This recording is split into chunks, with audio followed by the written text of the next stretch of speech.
Yeah, Friday edition, Mr. Irrelevant, presented by Door County Distillery. I'm Alex Strouf, hanging out with you from the Gruber Law Offices. One call, that's all studio. At the Avenue, beautiful downtown Milwaukee. Joshy DiMaggio will be here at some point. He's a big deal these days, man. You know, we bring him into Mr. Irrelevant when I arrived in Milwaukee back in April. He started attending every show, right? 3 times a week. Joshy was here. He was ready. And then the last 2 months, it's been sporadic, right? Oh, I've got a prior obligation. He's a big shot. This is what it is. Hunter Vaughn, though, on Wilde and Tausch this morning, in for Jesse Nelson, who worked too late, apparently. So Hunter produces 9 to noon, and guess who still shows up on time? Tiny Hands is here. What's up, Tiny Hands? How are you? I'm great. Super excited for Prep Mania tonight. I'm just going to keep bringing it up all the time. Yeah, Muskego-Mukwonago trip to state on the line. It's been the biggest rivalry in all of Division I football the last 20 years, 30 years. And they are conference rivals. Are you calling the game tonight? I am calling the game with the Dean. You're a machine, dude. Yeah. And then Respect. I've got college game day Saturday. I'm just a grinder. Good for you, man. Yeah, that's great. That's great. I filled in on Jen, Gabe, and Chewy this morning with Joshy. And Gabe Neitzel. And I wanted to do a subject. I didn't realize Joshy wasn't going to be here when we talk about the Packers' identity, so I'll just have to quote him when we get there. But he had a great line on the Packers' identity, which we will talk about before Jim Rutledge joins us in about 20 minutes to talk all things Bears. Jim Rutledge, of course, host of Jim, Matt, and Molly, 4 to 6 ESPN Madison. He will join us. I'm going to give Hunter the floor for about a minute later in the show. Hunter, I haven't told you this, so this is me telling you this. I'm going to give you somewhere between 30 seconds and a minute to explain to me why I should believe in the Badgers tomorrow against number 1 Oregon. I don't know that you believe in them, but I want you to try to convince us to believe in them. Okay. So we will do that. We will take a look at our underdog picks. We will play a little what we learned. We might sneak in a little Mike Tyson, Jake Paul chatter. Everybody I know is intrigued by this. And I can't remember the last boxing match. I remember talking to this many people, and this many people go, yeah, I'm going to watch it. Maybe McGregor and Mayweather in 2017, I think that was. Maybe 2018. That's the last boxing match I can remember that this many people had intrigue in. So we'll get to that all a bit later. But let's start with Packers-Bears, Sunday at noon at Soldier Field in Chicago. Packers only 5-point favorites now as the line continues to move in favor of Chicago, despite all the dysfunction, 3 losses in a row, firing their offensive coordinator. All a little disastrous down there in Chi-Town. But the line keeps moving in their favor.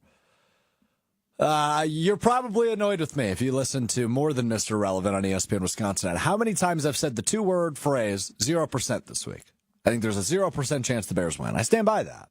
Now, if you want to be literal, of course, there is more than a 0% chance that the Chicago Bears win. Of course, I know that. But in my brain, which is a weird one, we can all admit that, the mental gymnastics I'm doing lead me to 0 outcomes where the Bears have more points than the Packers at the end of the game, right? Unless something ridiculous happens. And by that, I mean Jordan Love does what Jared Goff did last Sunday night. Throw 5 interceptions. Sure. Then you could convince me there's a route to the Bears' victory. Because when Jordan Love throws interceptions, at least the math we have done this year, and you know math isn't my specialty, but this one's easy. He's thrown 10 interceptions, 2 pick sixes. 20% of his interceptions have gone to the house. Don't love that. So if he was to throw 5, that probably means 1 is a pick 6 at the very least. Right? So maybe that's the scenario in which the Bears could win. But the Packers' play offensively would have to be absolutely detrimental to their success in this game. Like, they would have to be anemic offensively in order for them to lose. The defense would have to not look like what we've come to expect this defense to look like.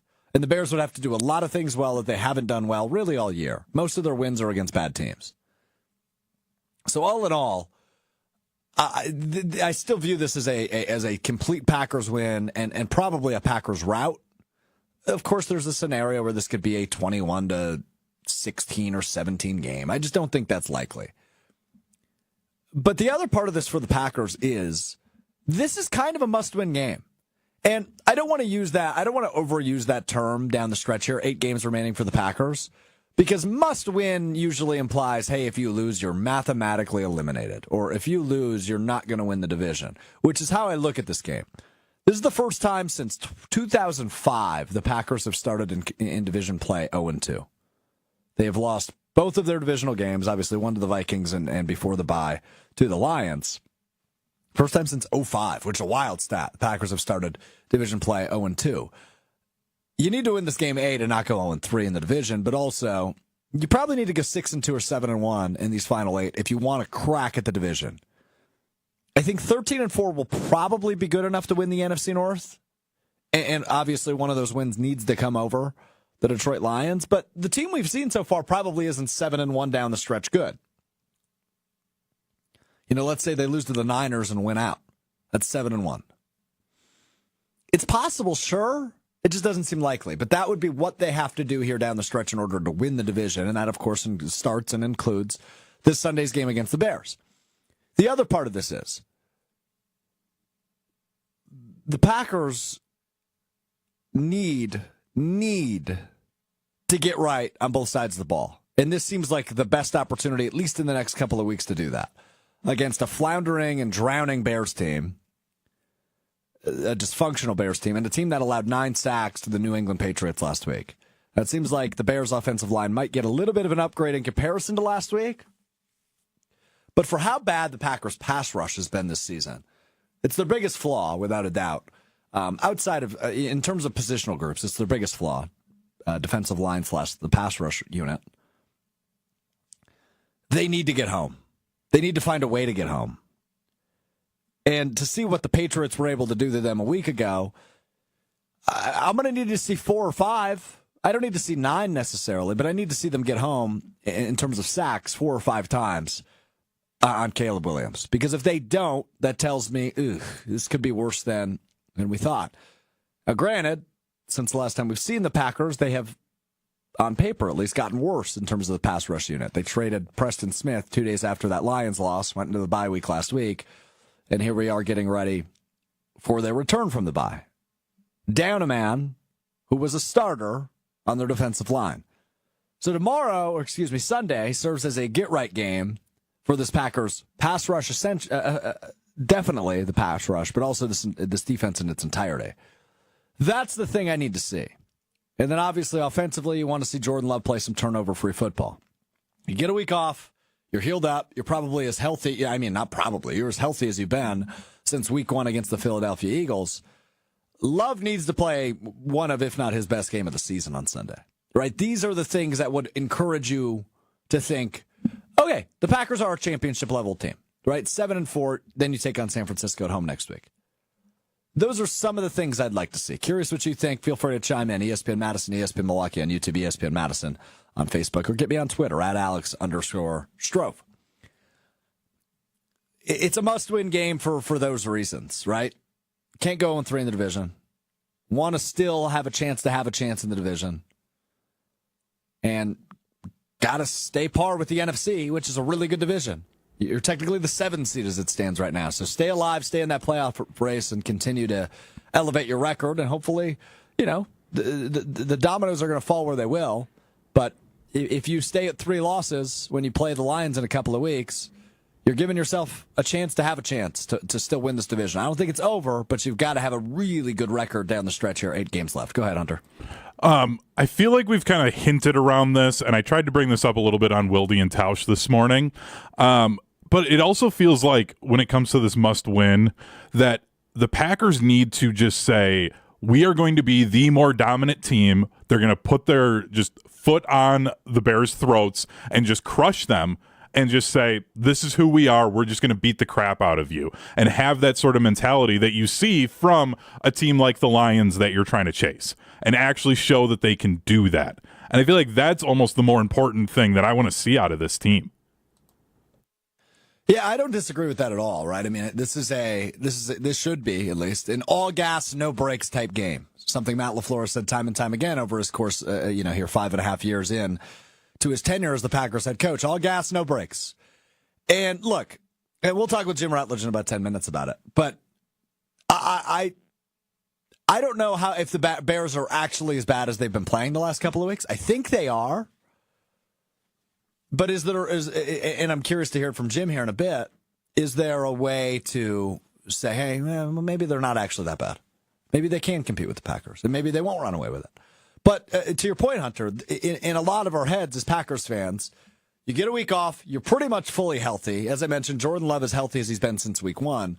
This serves as a really good opportunity for the Packers to just go light up the scoreboard and continue to big brother the lowly Chicago Bears, right? Like, that's how I view it.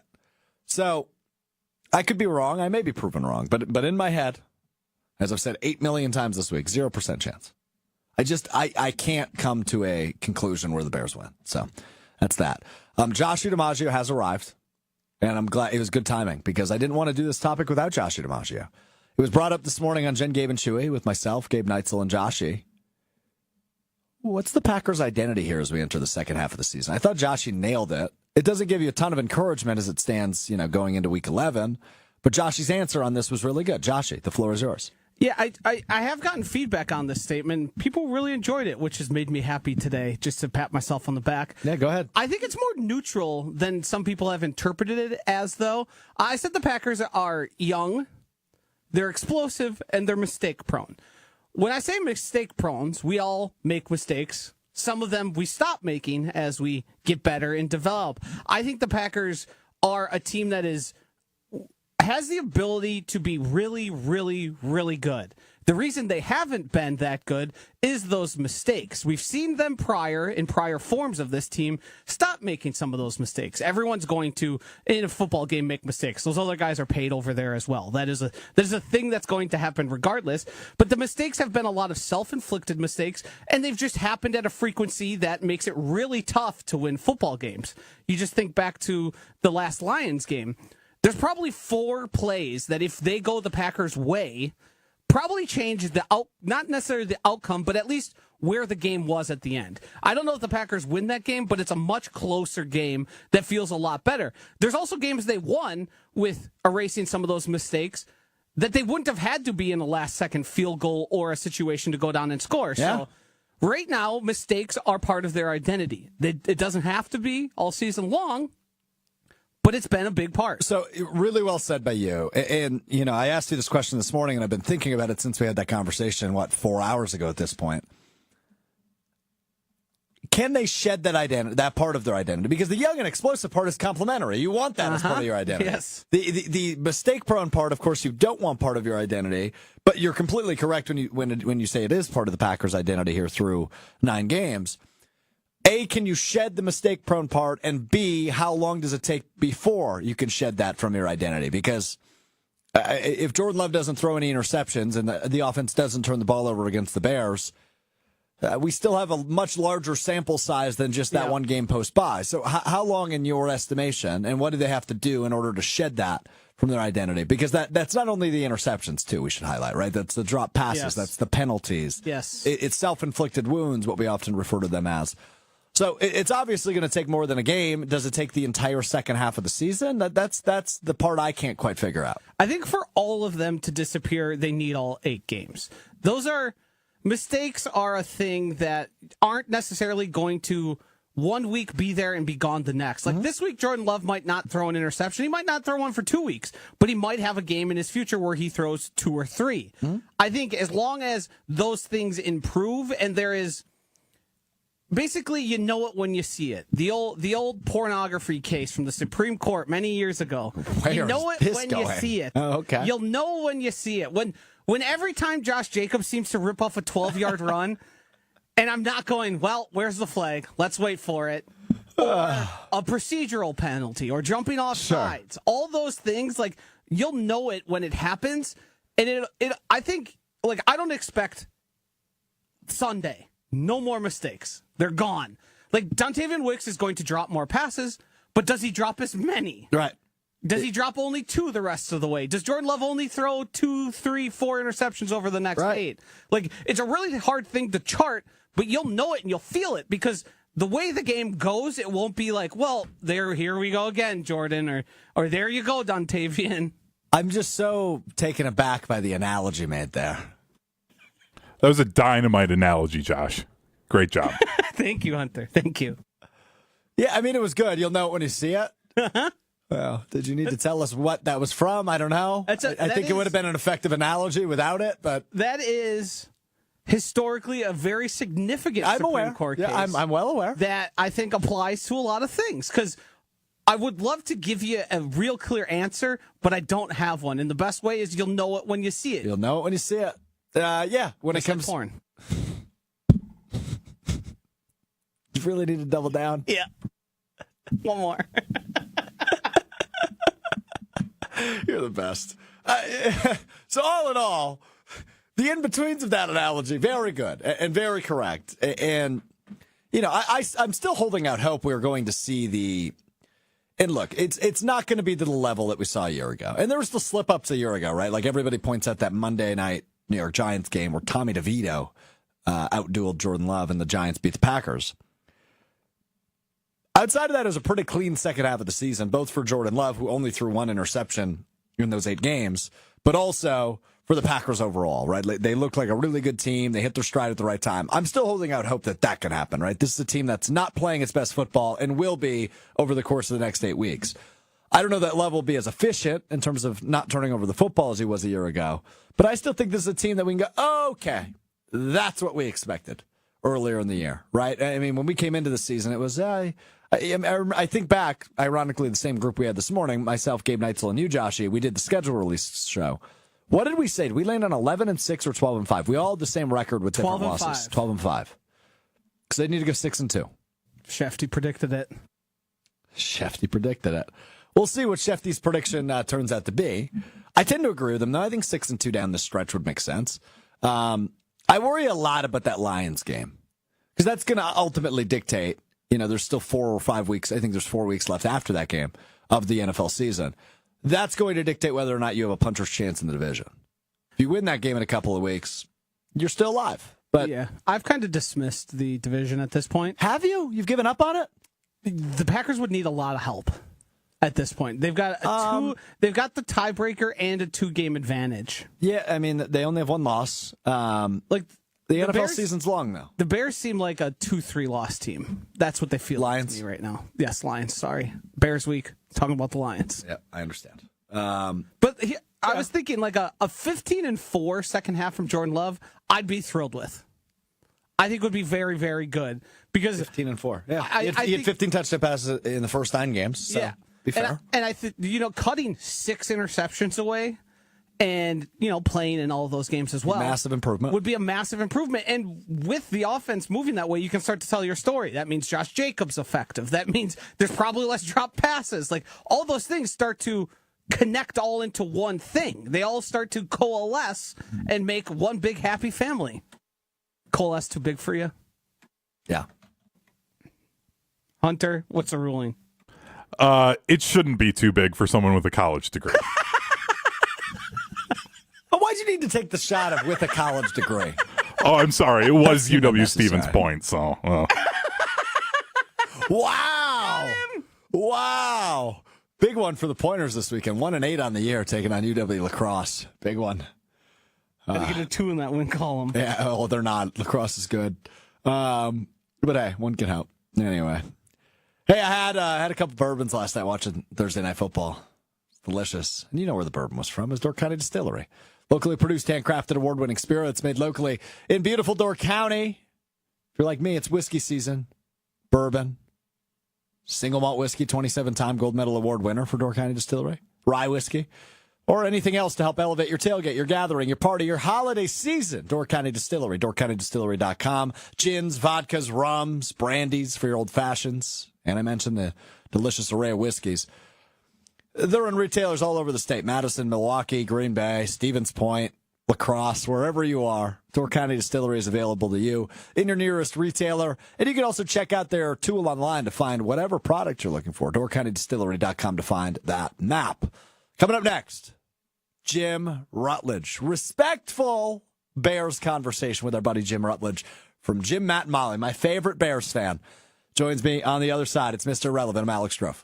Fall is here, and once again it has me asking the question, where in the world is Door County Distillery today? It brings me to the great Liberty Station off the Beltline in Madison. Let's go into Liberty Station. Always a good time to enjoy a Door County Distillery Old Fashioned made with the delicious cherry brandy, which of course is infused with famous cherries from Door County.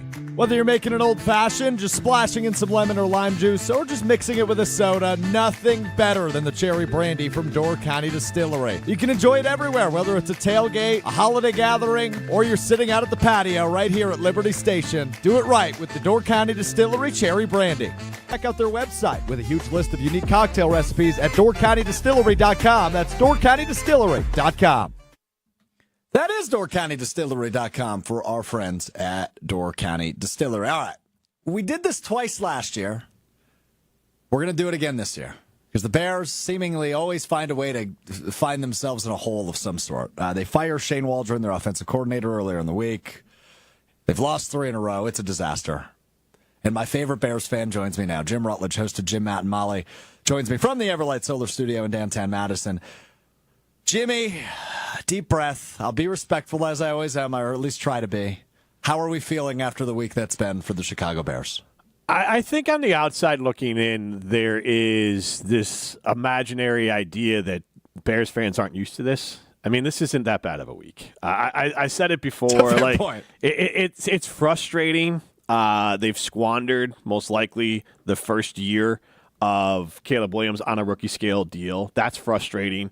But this isn't other years like when they let go Nagy's last year in Chicago. They had to gut the roster. They were bloated. They were old. They didn't have any salary cap space. They had Mitch was on his way out. You had nothing at all to build for. And I've seen that before. So those are the ones, or like when you fire Lovie Smith after 10-6, then you bring in Mark Trestman, and then it's a disaster. Like that's depressing. You go from 10-6 and just missing the playoffs, and Lovie Smith, the coach with the best record against the Packers as a Bears coach. And so like those are more like, oh my God, like this roster, obviously there's problems, but they gutted it, and it's young. It's got plenty of salary cap space, and it's got a quarterback who I think most of the NFL still believes in. Because, look, you can just look at Jordan Love. You don't have to be the best quarterback in your own draft class. He might be 4th to be a great quarterback. Okay, so are we already saying that Caleb Williams is going to be worse than Jaden Daniels long-term, or are you saying just right now? No, I'm just saying that there is a world, which I think fans in general forget, that it's not either or. Like, they both could be very good. Like, they both could be really great quarterbacks. Yeah. I think still out of the two of them, if you went off of, let's say, Jordan Love's draft class, it is still more likely that Caleb Williams has that Joe Burrow-type ceiling and Justin Herbert-type ceiling. Jaden Daniels, and we saw it a little bit last night, what Washington did with him early on to get him going and to get him confident was really smart. But Cliff Kingsbury's Super offense, impressive, yeah. Cliff Kingsbury's offense after week 8 for his entire career has usually fallen off a cliff. And Jaden Daniels early on was very much of like, hey, short passes, quick reads. If it's not there, read it. And that's still, he's getting better and he's gotten confidence. So I'm not saying he's not going to be a good quarterback, but there is a cap to how they're doing it. Now, the reverse on the extreme side of it is Chicago with Caleb Williams.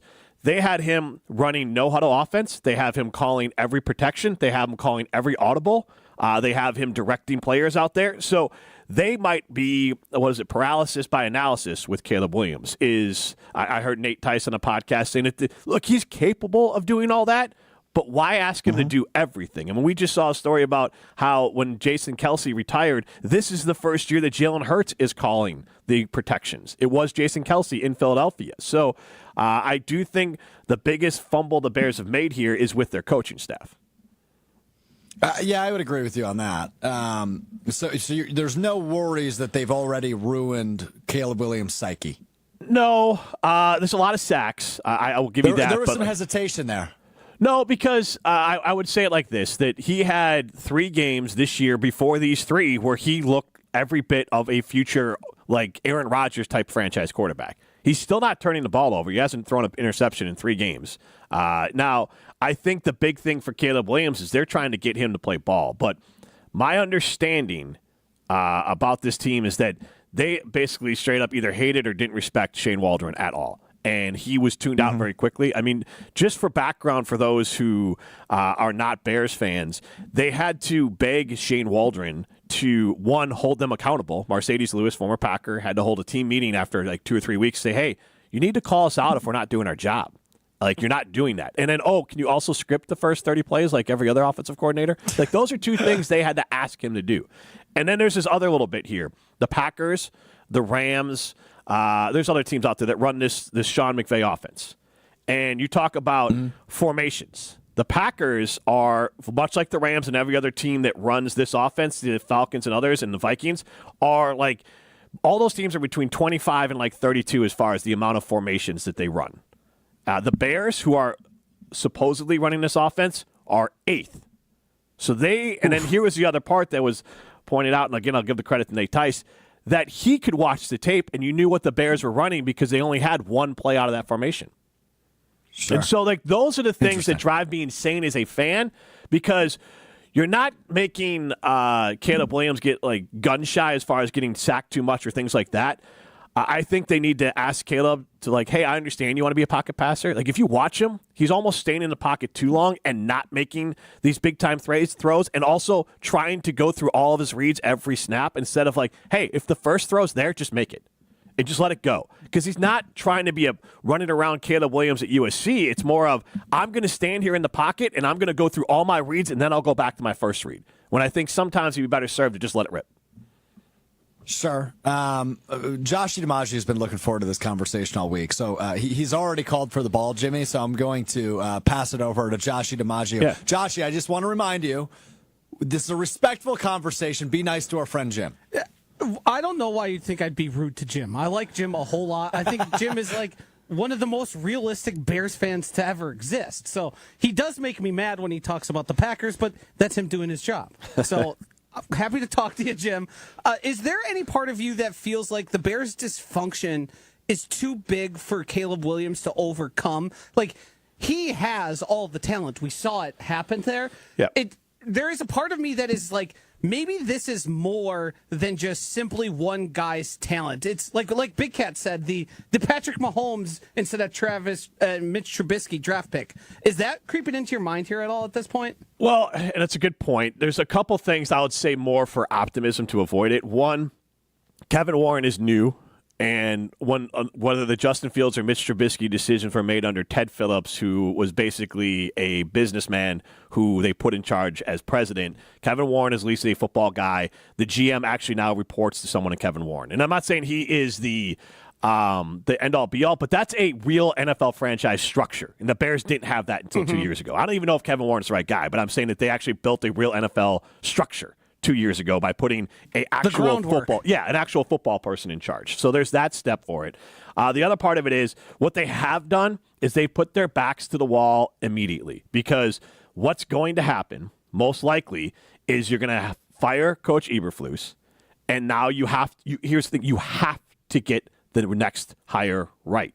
And that's where they already have redlined this thing. And so to your point, yes, but they could go out and and this is the process. Ryan Poles, when he was hired, Eberflus was already hired. So Poles was kind of signing off on it. Now, Poles did keep him last year, which was obviously a massive mistake. But I do think that he'll get an opportunity to hire at least one coach, and hopefully it's the right coach. But the Bears have backed themselves already up against the wall by having their head coach, Matt Eberflus, make a horrendous decision. He brought in Cliff Kingsbury. He brought in Robinson with Atlanta. He brought in these other guys, and they went with Shane Waldron. So, that is a massive mistake. That's the fireable mistake for Eberflus. More than all the other stuff on the field and everything else. That's the mistake, is you brought in the wrong guy to develop a quarterback, and that's a massive mistake because, again, this team is checked out on him. And I am optimistic that this team's going to at least look functional going forward, because Thomas Brown, and I talked to some former Badgers that we all know, they said that either whether he was a great recruiter, knows ball, players are going to love him. Everything I hear about it is that he's just going to clean up some of the sloppiness from the team. The team's going to listen to him. He's a player's coach. So I think the team will look functional on offense, which I haven't looked in 3 weeks, and I think Caleb Williams can get back to improving, but that still doesn't mean he can reach his ceiling. So before we get to Packers-Bears, the one note on Thomas Brown, as you bring him up, the interim OC, is he was in Carolina last year. Yep. Bryce Young did play his best game of his career still against the Packers on Christmas Eve. But outside of that game, he didn't do a great job developing Bryce Young. Does that come to your mind at all? Well, he didn't call plays. He did this last year. He didn't call plays until the last 5 or 6 games. Yeah, it was kind of similar to this situation, but a little bit later, I believe. Yes, Frank Wright and Josh McCown were the guys there who were like McCown was the quarterbacks coach. Wright called the plays and was the head coach. So Thomas Brown was not the guy there. So he's not right now. He is not here for development. The guys they brought in for development of Caleb Williams, and I think there's two separate conversations. Is Kerry Joseph from Seattle, who was quarterback coach out there, who would have been credited with some of the reinvigoration of Geno Smith's career. And then you have, I think Ryan Griffin's his name, a former NFL quarterback. Those are the two guys working with Caleb Williams on a regular basis, along with his own private quarterback coach. So the issues with Caleb are not so much footwork, mechanics, or even pre-snap stuff. It's almost right now he doesn't trust the offense or too much is on his plate. So that's where Thomas Brown can come in and actually really build up a nice name for himself if he can just simplify it and say, hey, we're going to run it more. And side note, I think the Packers should do this more with Jordan Love. Like, hey, just because your quarterback's capable of doing some of these things doesn't mean you need to put it all on their plate. And I think that's what the Bears will do. Totally with you on that, by the way. Yeah, I think that's what the Bears will do. And so I think Thomas Brown is going to get a nice shine off of this because I think Caleb Williams is going to flatten out and look like a quarterback who will – the Bears just need to know at the end of this year, and I think they're already there, but they want to have optimism going into next year that Caleb will take another step with a better offensive coach.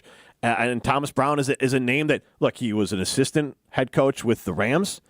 So he was obviously here with the Badgers for a year and then with Carolina. So he's a guy that had interview jobs for the offensive coordinator jobs throughout the league. And honestly, I like that hire more than the Waldron hire in the first place. So I do think Brown could have an effect in a different way like Antonio Pierce had on the Raiders last year of like you stop looking so sloppy and disorganized and like a bunch of idiots. Doesn't mean you're going to be great, but it just means you're going to stop throwing, I don't know, an option pass on the 1 yard line, 10 yards backwards to DeAndre Swift, or handing the ball off to a left guard, your backup left guard at the goal line. Like, those are the dumb mistakes that I think will be eliminated under Thomas Brown. I want to make this therapeutic for you. So when you are complaining and bitching, I allow it. I love it. Yes. It's deserved. It's been a but weird also, year like for Packer Chicago fans, Bears fans. Like, you laugh at the misery of some of the inane, stupid things that Shane Waldron called. Yeah, I mean, look, I am lucky because obviously I was born into Packers fandom, and I've never seen this level of incompetence ever in Green Bay. Yep. And it seemingly happens every single year, just about in Chicago, outside of a few years. So it's just strange to me that it's the oldest rivalry in football, and they have gone such opposite trajectories as of late. So on that note, I do want to ask you, in your mind as a Bears fan, is this Packers-Bears rivalry still a real thing for you, or is it something you dread twice a year? Well, those are two. It's kind of the same answer. Yes and yes. Like, it is a rivalry without a doubt. I mean, I had Brian Bulaga on the Jump Around a couple weeks ago, and I asked him about it without any prep on it. He goes, absolutely. That's why Aaron Rodgers does the I own you. The players get up. They know what it is. They get it. When the fans are talking trash and the Packers, they take pride. Here's how it's a rivalry. The Packers, just like the Badgers when they beat up Minnesota, there is a pride. There is we are not going to be the team that lets the Bears beat us. We're not going to be the team that lets this rivalry flip. Like, that is what they're carrying. And so, like, that's the pride and that's the rivalry. Now, is it a competitive rivalry? Absolutely not. But I always go back to this. Badger fans see literal red when they lose to Minnesota. And there's no angrier Packer fan in the world when you lose to the Bears. And that's how it's a rivalry. It's true. And I'm not saying, I think the Bears are 15-50 since Brett Favre arrived. So I understand. But, like, it was a rivalry when the Bears were doing the exact opposite for a long time, too. So it's always going to be a rivalry. You can't, discount, the entire NFL. Basically, this is the oldest rivalry in sports. You can't discount all that. Now, it's not competitive, but it's still a rivalry. The Alex Strouf Research Department has shown that the Packers are 38-12 in the last 50 against Chicago. I mean, that is and that dates back to, I think, 1999. Okay, yeah. So pretty much in my lifetime, I was born in 98. The Packers 38-12 in the last 50 against the Bears. I think the rivalry's in a weird spot now, not to anyone's fault. It's just both these teams are very, very young now. Where Yeah. there aren't guys that are carrying 6, 7, 8 years of it. Yeah. Like, it's probably going to ramp back up here. Now, once these guys get to see each other more, and Jordan Love is familiar with the faces he's seen across the field. And I'm rooting. I'm not rooting for the Bears actively, right? I don't want to. I don't want you to get me here, Josh, because I know you said I was a behind-the-scenes Bears fan in the offseason. But do I hope it's more competitive than it's been? Yes. Do I want Caleb Williams and Jordan Love to be rivals for 10 years? I do, because I think that it just creates more fun. Now, do I hope the Packers go 20-0 the next 10 years? I also do. But I hope they're more competitive than I expect Sunday to be. Jim, I've said all week, I am having a really tough time coming up with a scenario in my head where it ends with the Bears leading in the final score. In fact, I've gone as far to say as there is a 0% chance Jim, destroy him on this. the Bears win. I mean, I appreciate it where because, are you like, at? now I have no worries at all. Like, it's just all right. Bears were supposed to lose, whatever. I mean, 0% is a bit much because the Packers, like, they have their flaws, and weirdly, For the sure. Packers' defense is arguably the worst defense the Bears are going to play the rest of the year. So if the Bears were going to get right, it would be against the Packers because you got the Detroit Lions, you got the Vikings, you got San Francisco, Seattle. Like, that's what the Bears got left on their schedule. So the Packers' defense is actually the easy defense for the Bears. The Bears are going to get a dead cat bounce. I don't know if you catch that reference. I know you didn't catch the you know it when you see it reference earlier. But the dead cat bounce, they'll get that. Like, they're gonna play well for Thomas Brown. They're gonna be, like, locked in. They're gonna be excited for the change. I don't think they win this game, but Jordan Love and I would say him reverting back to a guy who is inaccurate and makes turnovers. That's how he was at Utah State. I mean, he threw 20 touchdowns and 17 interceptions his last year at Utah State in the Mountain West Conference, with completing 61% of his passes. And so Jordan Love has had this in him forever. So to the Packers' point, what I assume they're going to do, and I'll give the Bears, just any team, like a 25% chance of winning. I picked them in our thing just because I felt like I should. That'll be out on Sunday. But I think I have the Bears winning like 13-10. Like, if the Bears are going to win this, it's because their defense outside of the Arizona game has not allowed a team to score more than 21 points in like 12 straight games, or 12 out of the last 13 games. Their defense is good. Their defense can create turnovers. And even though they're missing Jaquan Brisker, they're still a very good defense. So, like, the Bears' defense showing up and the Bears' offense doing just enough, and Caleb Williams hasn't turned the ball over. Out of these two quarterbacks, Jordan's the one that turns the ball over, and turnovers are the equalizer. Like, that's how they do it. It'll be ugly. It would be like one of those games when the Bears, I think, after Walton Payton died, won the game by blocking a kick at Lambeau Field with no time left in a massive upset. Like, that's how it would be. It's going to be down to the wire, and it's just like you'd lose any other game if you're the big favorite, is by just playing sloppy, turning it over, not showing up. And that's a risk out of a bye week. For sure. But 25%. And LaFleur only 2-3 after the bye week. Okay. I mean, you still definitely think the Packers will win, but of course there's a scenario in which I think that's exactly what Josh said as well, actually. Yes, Gabe and I were between 20 and 25%. So honestly, you look at it like this, we spent, I think, like 2 weeks ago, spending a lot of time about paths to victory.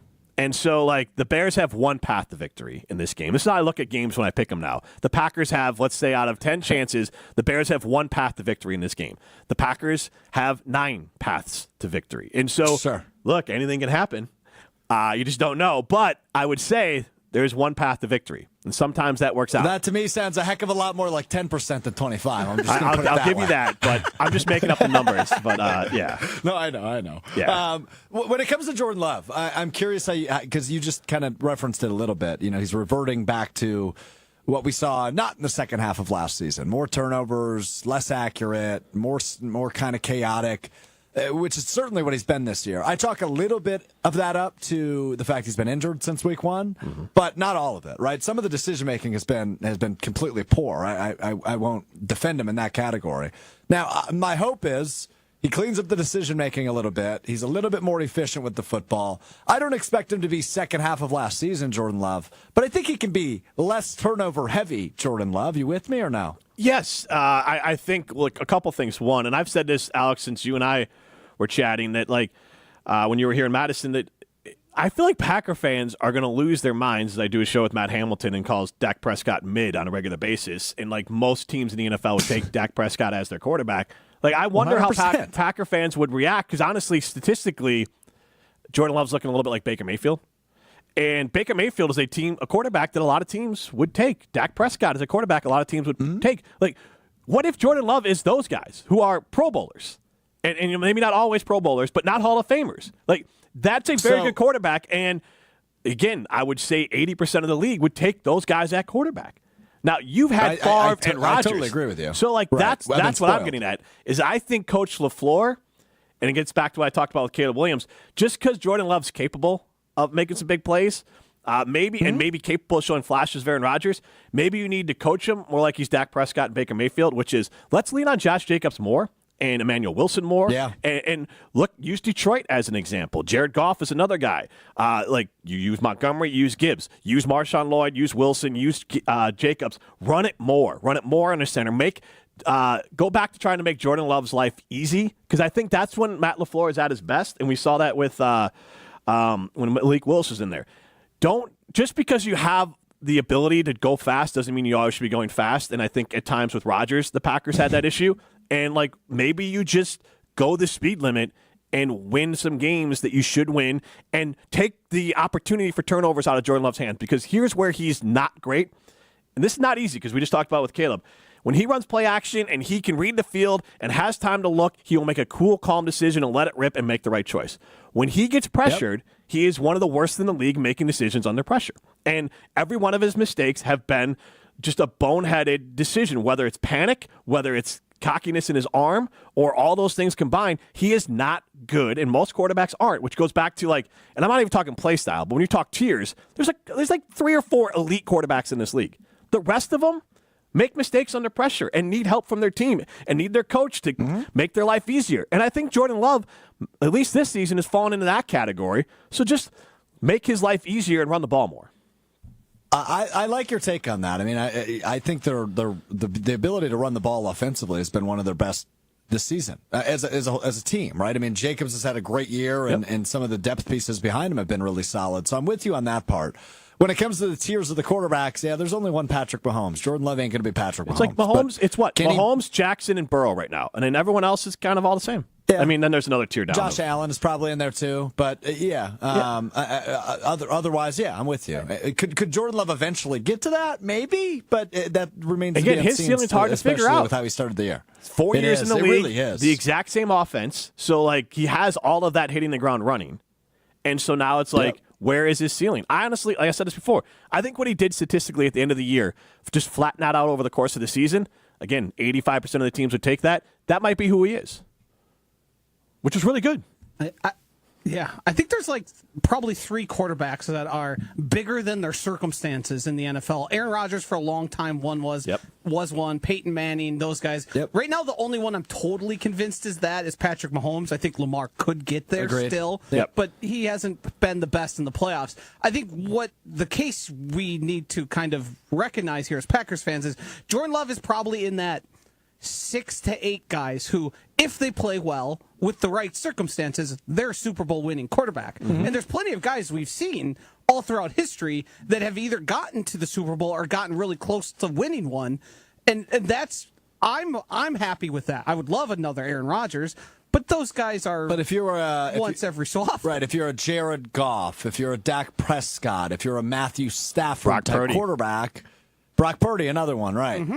Where, you know what?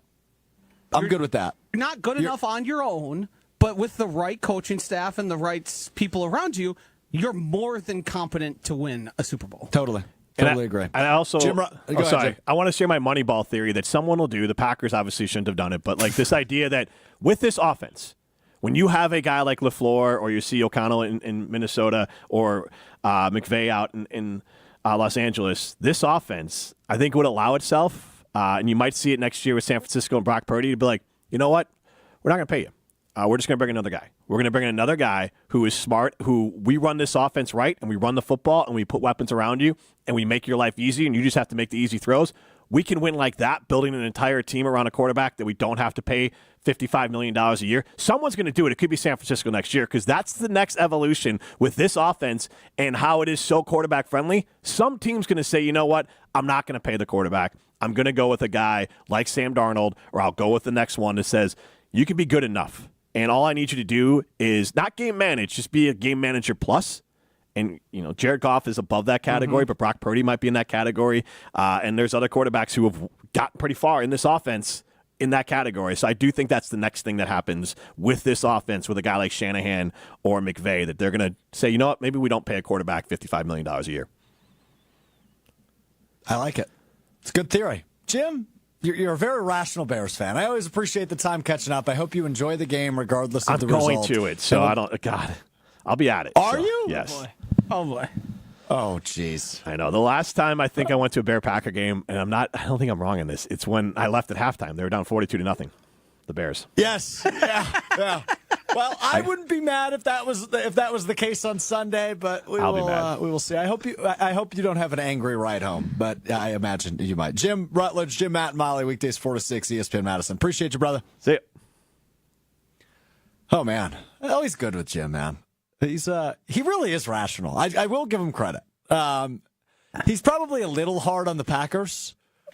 Right. Which comes from a place of probably a mixture of spite and jealousy. But we're also probably a little too positive about the Packers. And we're probably a little too hard on the Bears. Yes. Especially me. I know I am. Right? 0%, yes. Really? Yes, really. I think the accuracy is probably in between where you and I stand and where Jim stands. Yeah. Probably somewhere in the middle. The truth is somewhere in the middle. Absolutely. So, anyway, good stuff. All right, well, let's stick in Madison. Tiny hands, I'm going to give you 60 seconds. You don't have to use all 60. I'm going to give you 60. This is a nice new fun thing we're doing where I time how long it takes us. I don't know why you've made this decision. I really hate that you're holding up clocks to people's faces as you do it.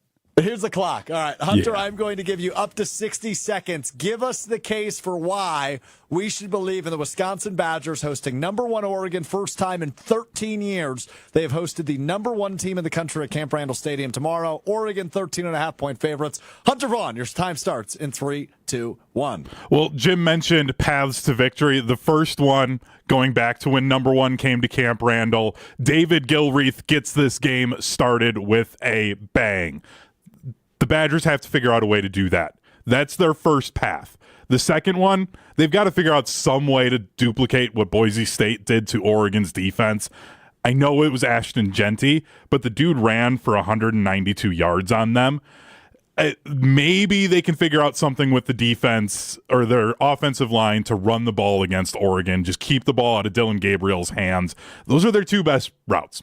Anything else, that's not happening. I'm trying as hard as I can to have some faith in this team. That's the best I've got, is either they get a big explosive play early and just shock the Ducks, or they run it down their throats somehow and control the game. Not bad. 54 seconds there from Hunter Vaughn. It's no disrespect to you. I thought that was a decent case. I have no more faith than I did 54 seconds ago. And again, that's nothing against you. I think you did your best job to try to convince me. Literally, my best cases were one of the greatest plays in Wisconsin sports history, and literally the best running back in the country. Like that's what this Oregon team is. Like, there is a very real chance we can collectively hear TVs turning off across the state of Wisconsin at halftime. Like, that's how good this Oregon team is. They're insane. Hopefully the radios stay on so you can catch ESPN Wisconsin College Game Day post game, which will, I believe, is with Hunter producing Joshy and Brad. Do I have that right? I don't believe that's correct. I believe young Will here is producing. Intern Will. Yes. Good stuff. And then Josh and Brad are on the game. Gotcha. Oh, that's right. Wisconsin Volleyball has another West Coast late night one. That's right. Hunter will be there in spirit. Hunter will be there in spirit and probably have you in the background. Hunter, if you want to get angry and send me text, I will read them on the air. Oh, I will probably do that. I'm sure a lot of those text messages will have to do with a certain defensive coordinator. I don't think he needed permission. He was going to do that anyway. But I think the encouragement is... I just wanted to put in the back of his mind, like, hey, this could be fun. That's fair. Brett on the ESPN Milwaukee YouTube channel. Are you more confident in Wisconsin beating Oregon in football or Arizona in basketball? Oh, yeah, number 9 Arizona at the Kohl Center tonight. That's Arizona to me in a landslide. I think so, too. Yeah, I think so, too. And look, I do not believe they're going to win either of those games. Which one more confident? Arizona by a landslide, but also 10% confidence in that one. Yeah. And about 4% confidence in the Badgers. I'm closer to 2. So Okay. So if we're going to power rank the 3 games with the Packers, Bears, Oregon, Wisconsin, Arizona, are we going confidence level for victories for these teams? Bears have the least chance. Then Wisconsin football and then basketball has the best chance here of those 3.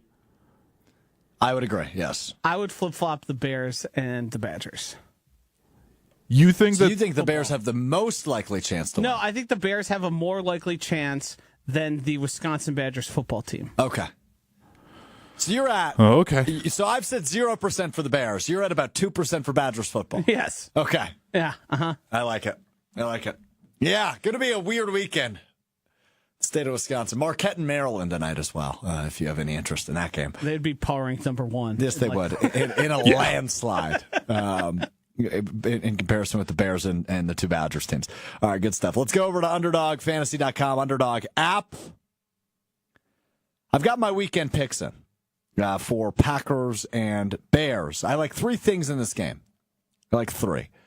And if you've never played Underdog, use promo code GoodKarma at sign up. All you do, you look at projections on stats for players, and you click higher or lower on those projections. For Jordan Love, I like higher than 1.5 passing touchdowns.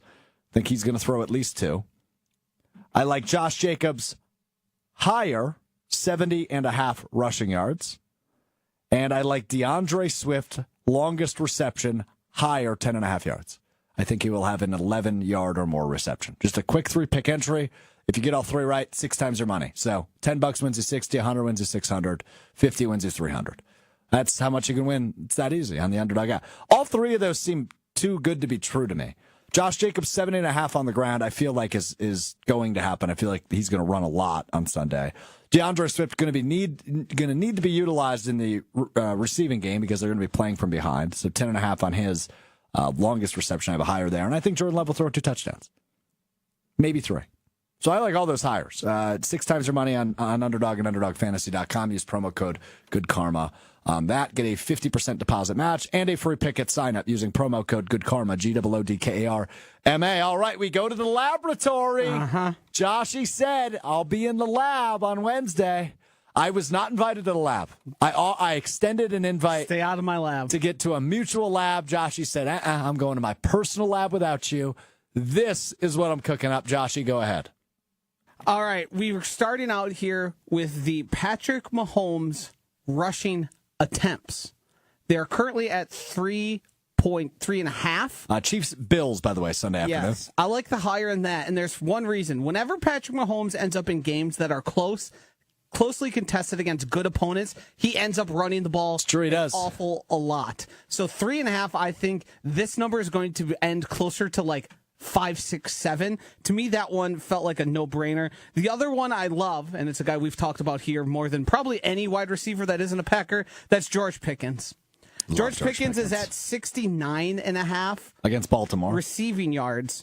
I like the higher on 79.5. So you can bump it up there with the little ladder feature they have in there, and you can get it up to plus basically 1.16 on that one. Yep. And the other one is the one you mentioned, the Josh Jacobs rushing yards. I think the Packers are going to just absolutely hammer the ball with Josh Jacobs. I think they went into the lab and they said, we need more Josh Jacobs. Every time we give them the ball, it's successful. And I think the Packers are going to focus heavy on run, and they are going to run a lot early. Can I add one more in there for you? And that would be tonight. So it could ruin your Sunday if I'm wrong. That's why we use flex picks here on Underdog, because even if Alex Strouf betrays us, we can still get some of our cash. I think I've got a gimme. So James Harden of the Los Angeles Clippers is 4 3-pointers made away from passing Ray Allen. Oh, this is a good one. I'm all in. From passing Ray Allen for second all-time in 3-pointers made. They play the Houston Rockets, his former team, tonight in Houston. This is. I almost said something irresponsible. I love this. Okay, I'm glad. Now, it's only 2.5 on Underdog, so I use the ladder feature to bring it to 3.5. It's 1.47. Adding that, if you get all 4 correct, $10 wins you $170. I love it. If you flex it, you can win up to $102. You know what I'm going to do here? I'm going to flex it and not flex it, so I get a little juice on both. Oh, baby. I'm going to flex it, so $10 wins you $102.30. If you get 3 of them right, you still win 2.5 times your money, $25. So just to recap, Joshy's with my James Harden ad. Patrick Mahomes, higher 3.5 rushing attempts. George Pickens, higher 79.5 receiving yards. Josh Jacobs, higher 70.5 rushing yards. James Harden, higher 3.5 three-pointers made tonight. I see Ron in the key on the YouTube chat. I'm betting this. Hey, Ron, get on the Underdog app. Promo code Good Karma at sign up, and you get 50% deposit match. Good value there, and a free pick on top of that. That you can add to this, even juice it up a little bit more. Okay, I think we cooked something up here, Joshy. I feel so good about that one. I do too. I feel real good. It's the way we I've go already into the spent weekend. the money. He's already booked something at the steakhouse up the street. Yep. Yeah, he's already got a reservation there. Unbelievable. Good stuff. All right, let's get to what we learned. And this, I think this might be the first time ever I'm doing a follow-up from somebody else's what we learned. How about that? Closing the loop? Interesting. No, not yet. The loop is still open. Even further? Putting the loop even further. So I believe it was on Monday's show. Might have been Wednesday. Joshy mentioned the Green Lake man that essentially faked his own death by drowning, but he wasn't there. He fled allegedly to Europe, Western Europe, I believe. Did you see that? Eastern Europe, excuse me. Did you see that a video has surfaced on the internet of a woman interviewing a man on a bicycle, and he said he wants to go to Uzbekistan to meet a woman, and then the Green Lake sheriff said, "Hey, that's not him." But what? The FBI has now reopened the video, investigating the video further. Did you see this video, Joshy? No. I didn't provide it to Hunter because it makes me uncomfortable, frankly. But it is essentially one of those people on the street that has a sign that says, "Ask me advice." This dude that looks just like him pulls up on a bike and says, "Hey, I'm married. I want to go meet a woman in Uzbekistan. I'm an empty nester now." Like, all of this checks the boxes, and they look eerily similar. But the Green Lake sheriff yesterday with our friends on Wisconsin's Midday News on 620 WTMJ said, yeah, that's not him. But last night, the FBI gets involved, and they're like, hey, we think that might be him. So it's a wild turn of events in this Green Lake story. One of the most fascinating stories I remember ever. I was talking to our friend Greg Matzik, who hosts Wisconsin Midday News. He says, yes, this is one of the most fascinating stories I remember covering. So another plot twist in that one. The man is somewhere in the world. We just don't know where. Eventually we'll find out, though. Eventually we will. Justice will be served. I don't like that. Made me uncomfortable. What did? The video? Yeah, just like this all connecting and being even more in depth. Like, do you think this guy ever gets found? I do. Part of me says no. It's too hard to completely disappear nowadays. There's too much technology. Yeah, it's too hard. Yeah. Yeah, I just don't know about, like, what is the extradition with Uzbekistan and the United States of America? Okay, so I'll do a in quick my Google defense, search. I am not super familiar with external affairs in this country. Oh, wow, that comes as a shock. Maddie liked that one. Yes, she did. Maddie Hayes, our social media extraordinaire, sitting in the studio, started laughing. She doesn't even have headphones on right now. She's not even listening, and she knew Josh roasted me in a good way. She just started laughing for no reason. Unbelievable. Anyway, so if anybody else has a what we learned that you feel passionate about, shoot it. Quick Google search said that Uzbekistan will extradite you back to the U.S., so it's not like some other Fantastic. questions. Wow. So he could be coming back, and then he's going to have to face the family. Oof. I'd want to be boy. there to see that. The awkwardness would be incredible. I mean, he's still legally married, so his wife. Yeah. Oh, that poor lady. Something tells me she ain't gonna be too happy. No. Well, I mean, I imagine it'll be soon to be ex-wife. I would imagine. Joshy, you got anything? Can you divorce someone? This is another question. Can you divorce someone that fled the country? Like, does he need to be there, or do you have probable cause? I to think be you like, have probable cause. Yeah. Maybe it's called Yeah. like an annulment, or Yeah. Well, Thank because, God. like, I I'm mean, not too familiar. there's that awful Annulment's through the joke church, of like, though, isn't it? I didn't hear what you said, Strouf. I asked if annulment is through the church. I think it is. I believe that's a legal term. Okay, I could be wrong. I was going to say that there's like the awful moments of like husbands just abandoning their families like this. And like obviously like those women eventually, like a lot of them would remarry. So I'm guessing there's a way after X amount of time. The things we talk about on this show, man. Yeah, no kidding. All right, well let's go into the weekend on that. Too deep. Let's go into the weekend on that note. Hey, sound advice: don't leave your family this weekend. Don't fake your own death. Nope. Drink some Door County Distillery. Uh-huh. Play some Underdog. Uh-huh. Enjoy some football. You got it, brother. The Bears still suck. For Joshy, for Hunter, for Jim Rutledge, for Matty Hayes, I'm Alex Strouf. This has been Mr. Irrelevant, presented by Door County Distillery. We'll talk to you up Monday, beginning at 12:30. Peace. Right now I'm 10-0 with the Bears, man, and